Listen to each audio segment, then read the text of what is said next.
afternoon, I think we are now. Yes, good afternoon. Today we're going to be making Scotch eggs, everybody's favourite.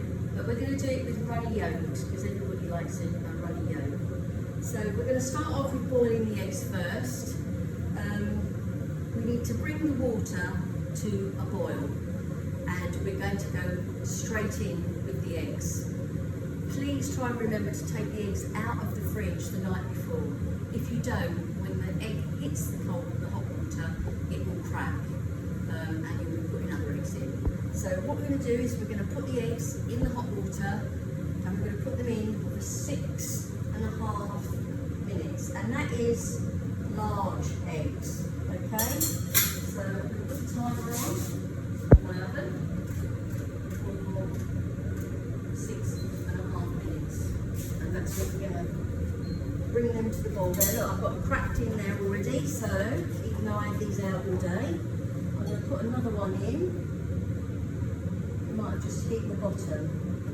So I'll gently take that one out, and I can use that, or you could leave it in and boil it and use it for mayonnaise, but I'm going to take it out for egg mayonnaise. I'm going to take that out and use that for a mayonnaise. Okay?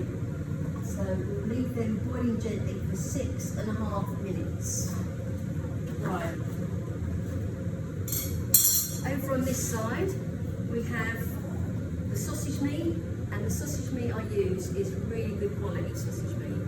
I do use sausages sometimes, but I take the skins off and then I use the meat inside, no skins.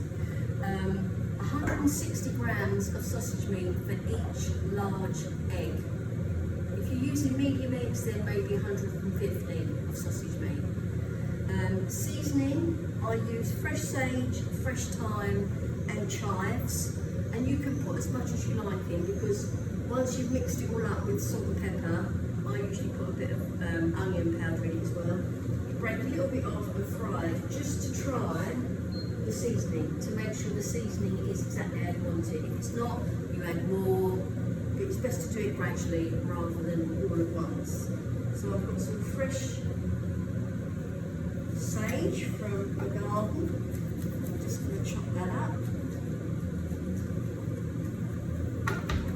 Chop it up really nice and small, not tiny little bits. If you don't have fresh, you can use dry, but use less, use half a teaspoon. So I've got chives here that I've cut in half. From the garden also, and they're going to go in. And the other one is thyme, and I've got fresh thyme from the garden, just pull it off the stems.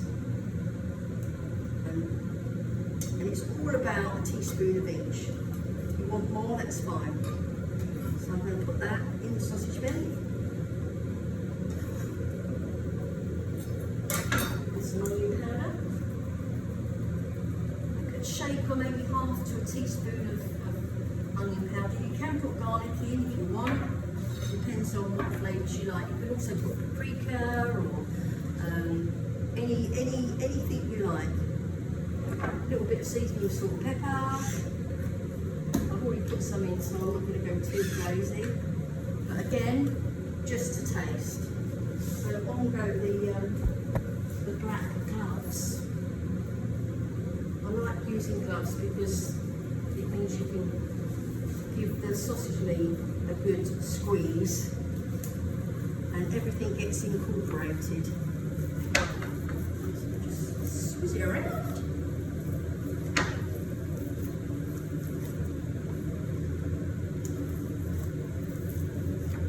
She's looking good. Make sure you give it a good mix.